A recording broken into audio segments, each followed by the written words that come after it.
বন্ধুরা, চলো আজকে তোমাদেরকে ঘুরে দেখাই মাদপুরের সেই জাগ্রত মনসা মায়ের মন্দির।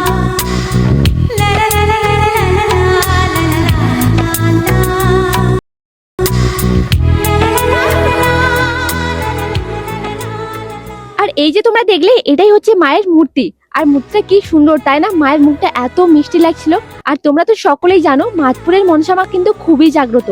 আর এইদিকে এই যে বেদিটা তোমরা দেখতে পাচ্ছ, যেটা নাকি আনুমানিক 15 কুইন্টাল পিতল দিয়ে বানানো হয়েছে এবছর নতুন করে, মানে আগে ছিল তবে এবছর নতুন করে স্থাপন করা হয়েছে। আর এই যে তোমরা দেখতে পাচ্ছ এতগুলো মূর্তি রয়েছে, এগুলো কিন্তু ভক্তদের দেওয়াই মূর্তি। কারণ তোমরা সকলেই জানো মাদপুরের এই অলৌকিক পুরনো প্রাচীন মন্দিরে কিন্তু অনেক অলৌকিক ঘটনা রয়েছে।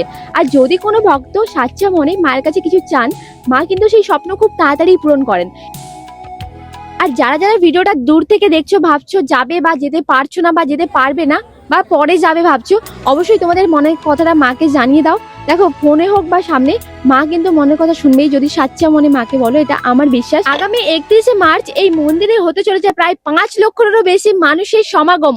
কারণ 31শে মার্চ রয়েছে মাদপুরের মহাজাগ্রত মনসা মন্দিরের বার্ষিক পুজো। আর এই পুজো উপলক্ষে 31শে মার্চ থেকে 3রা এপ্রিল চলবে 3 দিনব্যাপী মেলা, যেটা কিনা পশ্চিমবঙ্গের দ্বিতীয় বৃহত্তম মেলা। তো কারা কারা 31 তারিখ মায়ের মন্দিরে মায়ের দর্শন নিতে যাচ্ছ মাদপুর, অবশ্যই কিন্তু কমেন্ট করে জানিও। আর যারা যারা দূর থেকে আমার ভিডিওটা দেখলে, তোমাদের উদ্দেশ্যে একটা কথা আবারও বলবো, অবশ্যই কিন্তু নিজের মনের কথাটা মাকে প্রার্থনাতে জানিয়ে যাবে।